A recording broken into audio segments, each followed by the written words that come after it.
Hey, this is René, and in this video I want to show you how to write a fully working MACD or MACD expert advisor that trades the signals or the crossovers of the MACD and signal line.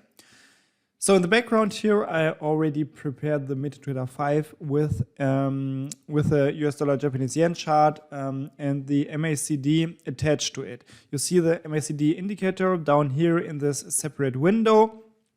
And you, if you do not know this indicator, it prints two values pretty much. One is this signal line, which is red in this case, and the other one is the MACD value, or the MACD line pretty much, which is the other value. And you can see these two values cross at some point. For example, I marked the crossovers here with this vertical lines, and you can see whenever there is a crossover, there is a chance to make a trade. For example, if the MACD line crosses the signal line from below, then with the close of the bar that finishes this crossover, we start. So with the open of the following bar, we then enter a buy trade, and we follow this trade as long as the MACD line stays above the signal line. And if the signal line drops below the MACD line, then we turn around this trade and we enter a sell trade. So for example, we would make this buy trade from this point pretty much to this point. Then we would enter a sell trade here and close it around here. There are, of course, not always winning trades, because there is a huge problem for this system, which is markets without clear trends. For example, in this area here, you can see there are a lot of lines, a lot of vertical lines, because the MACD and signal line cross like really often in a short period of time, and this is always if there's a market without a clear trend direction. In this case, you would, of course, lose money, because here you would buy, for example, here you would sell, which is a loss. Then here you would have another small loss and another small loss. So in markets without clear trend directions, you make losses, but then in trend markets you can make huge profits. And the question is pretty much, what do we see more often, trend markets or markets without a clear trend? And to evaluate this, it always makes sense to write a little program or expert advisor in the MetaTrader 5 to be able to use this program in the strategy tester and check if there is a setting for this strategy that generates profits. So let us write this program first, and to do so we click on IDE, or we click on Tools, MetaQuote's language editor, which opens the editor for us. Then we can click on New in the upper left corner, click on Expert Advisor, click on Next, and we can provide a name for the system. For example, MACD system, we click on Next, Next, and Finish.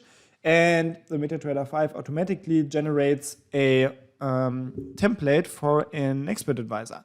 We then remove all the lines that we do not need, which is these gray lines. They are just comment lines, and they do not have any impact on the functionality of a program. So we simply remove them, and then I always like to rearrange the brackets just a little bit so it looks cleaner for me. I mean, this is just like a habit of mine. You might have a different style of placing your brackets, but I always put the opening bracket behind a function name and the closing bracket at the very first or at the line after the last statement inside of a function. Then we have three properties left, which we can simply erase because they also do not impact this program. So what we have to do first is we have to make sure that we receive these two values, the MACD value and the signal line value. So to do so, we need to create a handle for this indicator, because there's a function in the MetaTrader 5 which is called IMACD, and this little I here stands for indicator, I think, and MACD is of course the name of the indicator, and this function demands several parameters. First of all, we have to provide the symbol that we want to calculate this handle for. So we simply provide underscore symbol as a system variable, which always holds the symbol name of the current chart. And by the way, you can click on any word, or you can move your cursor inside of any word or function name or variable name, and you can click on F1 in your keyboard, and this should automatically open your MQL5 reference. If it doesn't work for you, you can also click on help and MQL5 reference and search for the entry using this index search here. For example, you can search for the underscore symbol variable here, and yeah, this will also work. Afterwards, we have to provide a period. And in this case, we can just choose the current chart period by providing the period current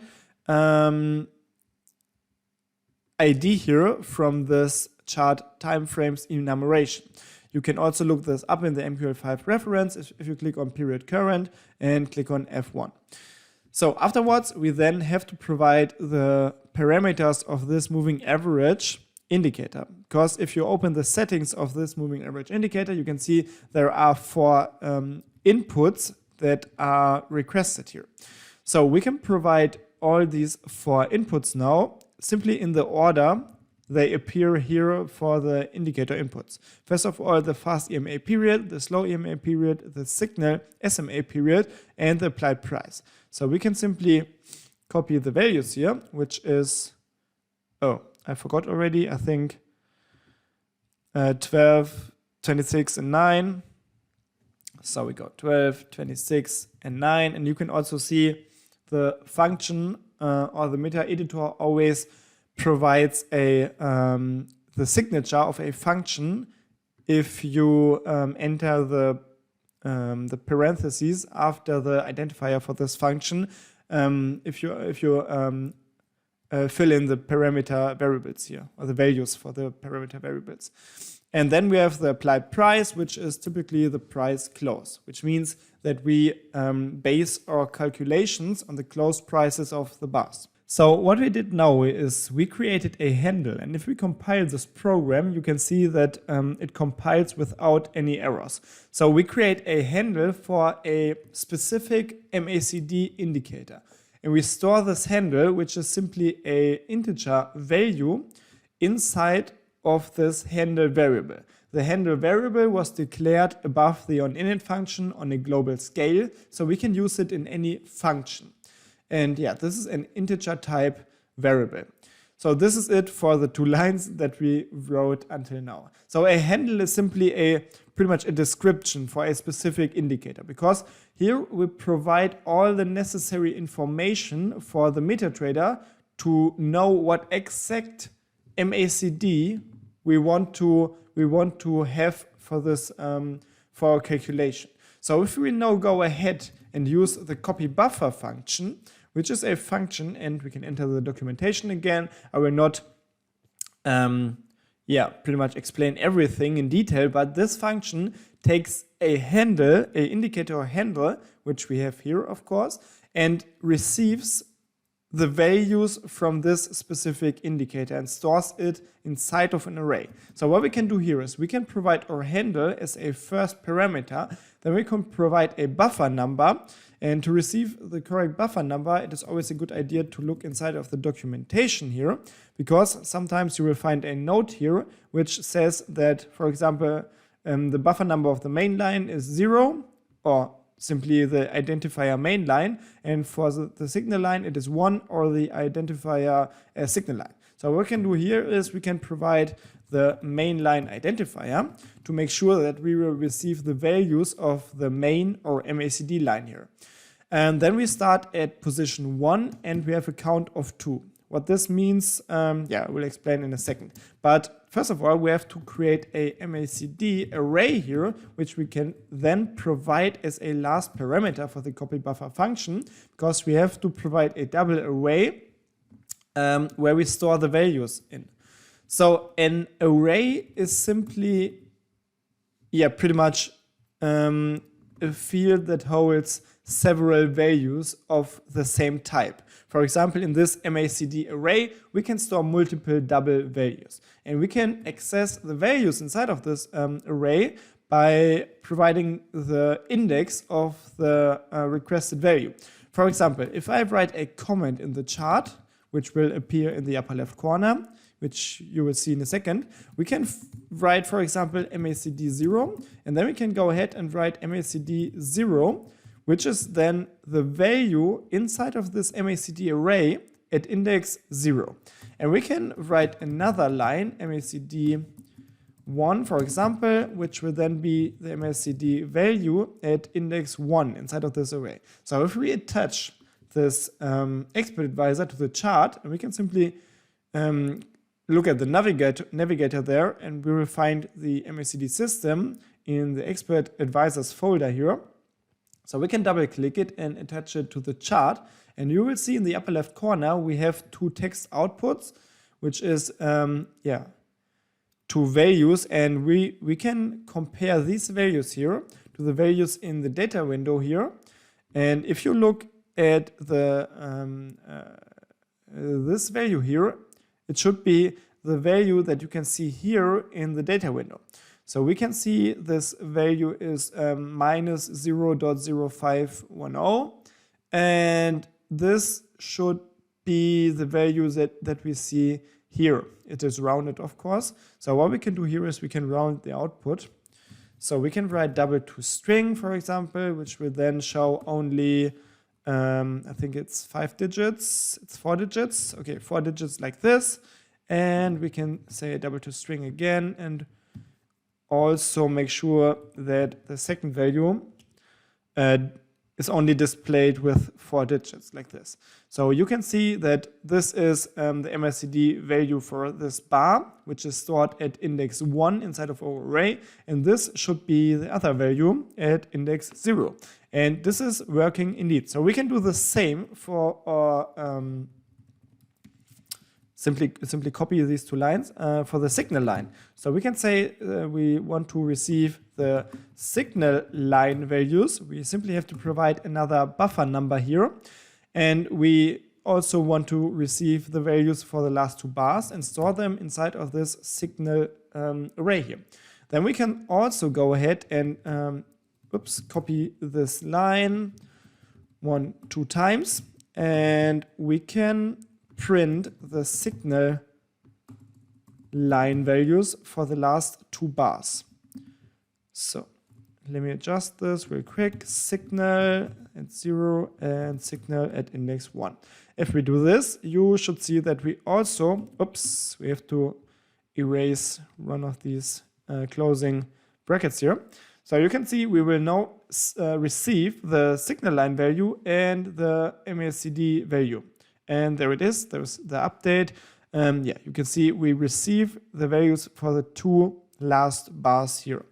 What we have to do now is we have to check if there's a new bar in the chart, and if there is a new bar, then we have to check if we have to open a trade. So to check if there's a new bar in the chart, the easiest way is to keep track of the total amount of bars. And you can do this by for example, creating a global variable, and we can initialize this in the onInit function, and we will initialize it with the return value of the ibars function.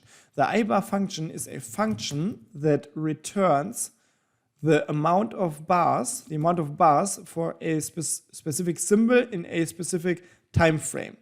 So if we do it like this, we will then have the amount of bars stored inside of this bars total variable.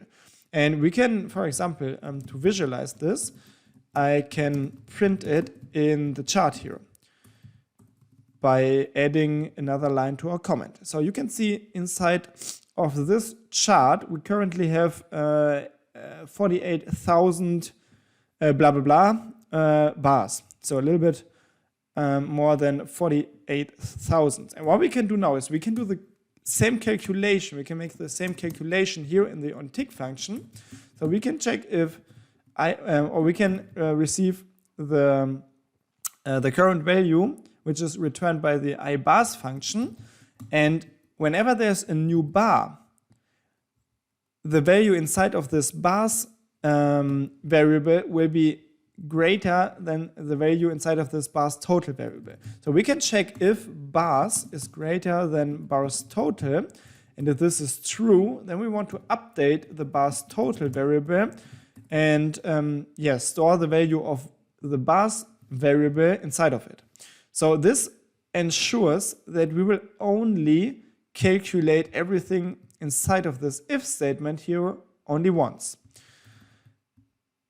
If you do not know what an if statement is and what it does, check out the other tutorials on this channel that I already published, where I explain if statements in more detail. So if we do it like this, we should only update this, or we should only do this calculation here once if there's a new bar. So what we can do here is we can check if there's a signal for us. So we check if the MACD value of the last bar is below or above the signal value of the last bar, and the MACD value of the bar before the last bar is below the signal value of the bar before the last bar. If this is true, then we can be pretty sure that there was a crossover, which is a by crossover or a long crossover. So we can write a print statement, or we can provide a print statement like this, which will then print a message in the expert's journal, for example, by crossover. And if this is not true, then we can check if there was a cell crossover by simply changing the operators here. So we check for the opposite event, which is a cell crossover, like this. And if we print function this again, we can then say this was a cell crossover, like this. Function. Zack. Okay. If we do it like this, we can already run this program in the tester. So to open the tester, you click on View, Strategy Tester. In the Strategy Tester, we can then use this drop-down to select a expert advisor that we want to test. Of course, we will choose the MACD system, and we can provide a symbol and a time frame.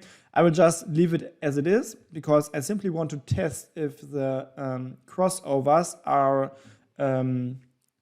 identified by the expert advisor and documented in the journal here. So let us wait until the test is loaded. I can clear the journal real quick. And what we have to do now is we have to wait for a crossover here. So once there is a crossover, we should then see messages in the journal here. And you can see there are messages in the journal. So let us check the last messages. For example, we can have a look at this message, which was at 8:45, which is here.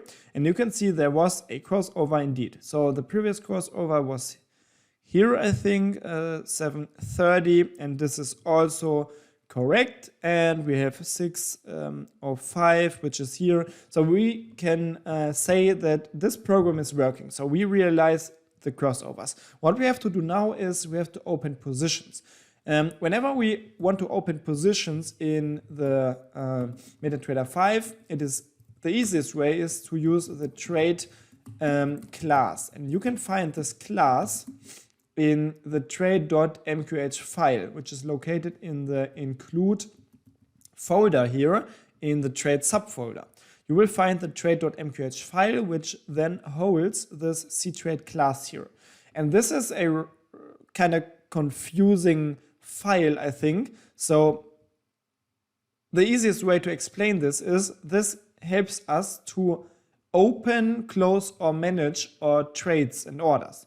So simply include this file by using this include statement here and providing the path to this file, which is trade and then a slash and a trade.mqh, which is the file name. You put this in these greater than, smaller than signs. So the expert advisor knows what file you want to include.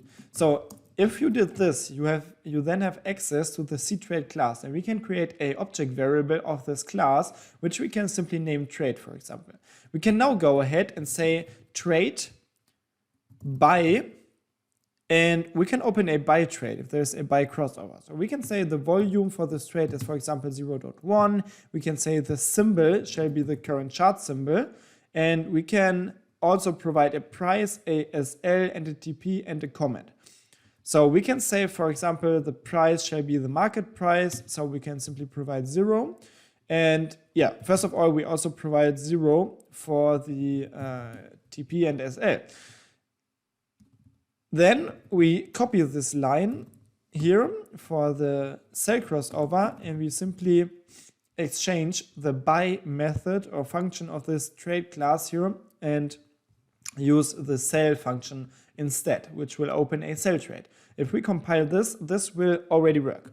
But what we also want to do is we also want to make sure that whenever there is a let us test this real quick. But afterwards, we want to make sure that whenever there's a buy signal or a sell signal, that before we execute a new trade, we want to close a previous trade if there is still one open, which trades in the opposite direction. And yeah, you can see there is a buy trade now, since there was a buy signal. And now we have a sell signal directly afterwards, which will then open a sell trade. And yeah, you can see there is there are several signals and several trades open because of these signals. So what we have to take care of is closing a buy trade if there's a sell signal and closing a sell trade if there's a buy signal. So back to our code. We can simply check if there's a open buy position before we open a sell trade. Or what we can do is we can pretty much create a variable here, which will be of type unsigned long, which is just a really big number. And we can say this is the ticket of our positions that we open. Okay, there is a problem. I think we cannot use ticket because it is used in the cTrade class already. So we can say position or position ticket. I don't know, like this maybe. And we can say if we open a trade, we want to check if this was successful. So we can wrap this inside of a if statement. And if this was successful, we want to update our position ticket variable and say we want to have the result order ticket and store this order ticket inside of the position ticket variable. And we can receive the result order ticket by using the result order function of this cTrade class. And we can do the same if we open a sell position. Result order, like this. Okay, if we did this, we now have the position ticket of the currently open position stored inside of this position ticket variable.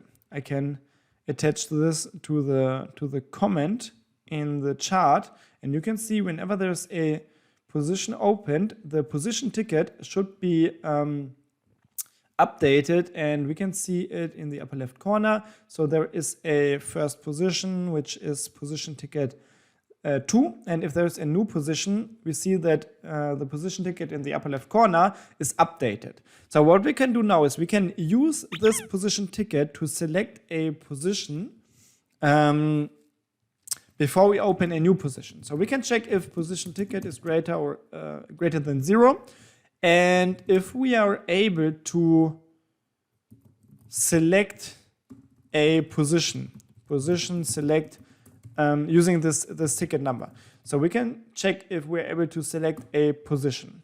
And once we selected a position, we then have access to all the position properties. So we can say, for example, we can check if position get integer, position type is equal to position type cell. So we can check if this currently open position is a cell position, and if this is true, then we want to check if we are able to close this position. We use the position close function, which is part of the cTrade class and which we can access by using the trade object here. And we can then provide the position ticket here to close this position. If this was successful, we can then reset the position ticket to 0. And maybe we can also write a new information in the journal. Sell trade closed. Sell trade or sell position closed. Closed. So we always know what happened. And we can also provide, for example, the position ticket so we know what position was closed. And we can do the same before we open a sell trade. So we can just copy and paste it. We can check if the currently open position is a buy position. And if this is true, we close it and have information printed in the journal. What we also have to do now is we have to check before we open a new position if the position ID or the value in the position ticket variable is smaller or equal 0. So in this case, we can be pretty sure that there is no open position. Position ticket. And there's one more thing that we can do. Let me rearrange this. We can also check inside of this if statement here, or we can say if we are not able to select a position, then we want to reset the position ticket anyways, because it might be or it might happen that the user closes a trade or that a trade reaches the TP or SL. So we can say position blah blah blah was closed already, for example. And we do the same, of course, before we open a buy trade. Okay, so let us restart this program. Make sure to always compile after you did some changes. So these changes will be applied to the executable file. So we just restart the program, and then let us see after we open the first buy trade if this buy trade is closed when there's a sell signal. So okay, the first trade is a sell trade, and this sell trade is closed, and something doesn't seem to work because we only see sell trades. So let's get back to our code. Oh, okay, of course, this is because there we only check if, we have to compare the position ticket to 0 and check if it is smaller or equal 0 before we open a buy trade. So if we do it like this and we start the program, we should see that it is working, hopefully, and that it is opening buy and sell positions. So what we do here is we can speed it up a little bit. We check if there's a buy position, which is then closed once the sell signal appears. Okay, the buy position is there, and let's wait a second. Sell signal, buy position closed. You can always read it in the journal here. Sell position number 4 is closed. Okay, so we have a new buy position already, which is not updated in the chart yet. Yeah, but you can see here is it is pretty easy to see that this system is working. So whenever there's a buy crossover, we open a buy trade. If there's a sell crossover, we open a sell trade. But what we already realized is we might have huge profits like these trades here, or this trade was also a huge profit, but we also have trades like this trade, for example, where the market moves in the right direction for a short period of time, but then comes back and closes with a loss. So to prevent this from happening, we can already catch the profits using a take profit. And we can do this by providing a take profit to the buy or sell function here. So what we have to do here is we have to calculate a buy and TP. So what we do is we take the ask price of the current symbol, which we can receive using the symbol info double function here, and providing the symbol ask identifier. And we can then take this ask price and calculate a TP. So for example, we can say ask plus 100 points. This shall be our TP price. And what is always recommended if you work with prices, you should always round them, because there might be problems if you have digits, because the PC sometimes adds a 1, for example, at the at some point in your double, and this may cause problems. So you should also always round prices like the buy and TP price. So what we do here is we do the same thing for the SL. So we also want to have 100 points distance from the open price, which is the ask price, of course, for a buy position, as a SL price. And then we simply have to provide the SL here and the TP like this, and this should take care of the SL and TP placement. So we do the same stuff, of course, before we open a sell position. What we have to do here is we have to receive the bid price, because sell positions are always open at the current bid price if it is a market position. And then for the TP, we have to subtract the TP points from the bid price, of course. And for the SL, we have to add the points, because the SL is always above the current price for a sell position, and yeah, it is the other way around for a buy position. Make sure to then update these parameters for your buy and sell function by providing the SL and TP variables that we just created here.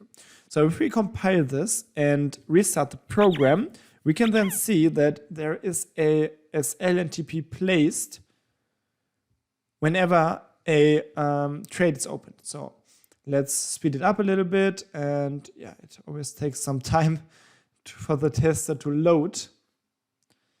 So what we want to do here is we want to check if there's a TP and a SL, and this is indeed happening. So we have a TP and SL placed whenever there is a trade opened.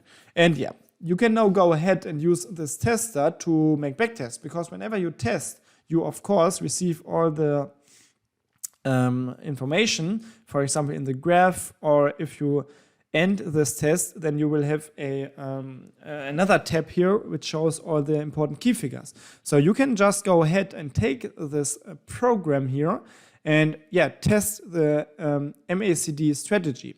Yeah, and you can figure out if it is better to use ATP and SL, or if it is maybe better to simply use the basic MACD strategy.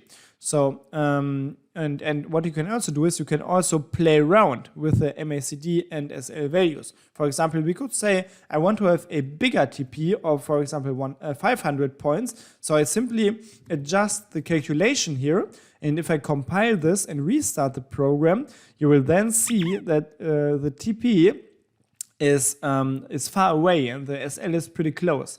So we have a higher chance than we risk. So wait a second for the first trade to open, and you can see the TP is rather far away and the SL is really close. So this might also be a good solution. So yeah, I mean, you have to make sure that the TP is reached. This was maybe a little bit too far away. But yeah, you can already see you can play around with this system as soon as you created a basic skeleton for the strategy. And this was really easy. It was under 100 lines of code. Make sure to copy everything as I did here to make sure that you receive the same program. And yeah, then just go ahead, test it, play around with the system, and yeah, maybe you'll find settings or a simple time frame combination that works for you and that generates profits.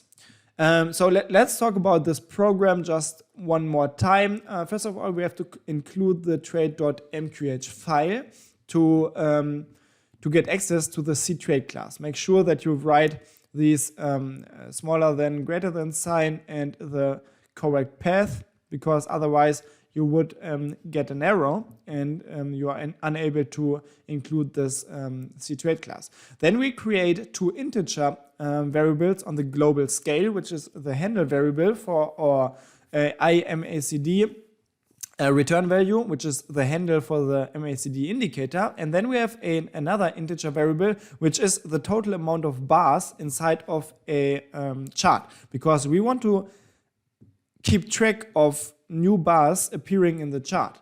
So yeah, we have two more global variables, which is the ctrade class variable, so an object variable, which is named trade and which is of type C trade. And then we have a unsigned long, which is just a really big number, variable, which is called position ticket. So in our onInit function, which is called whenever the program starts, we then create a MACD handle. So we provide all the information to tell the PC what exact MACD we want to use for this program.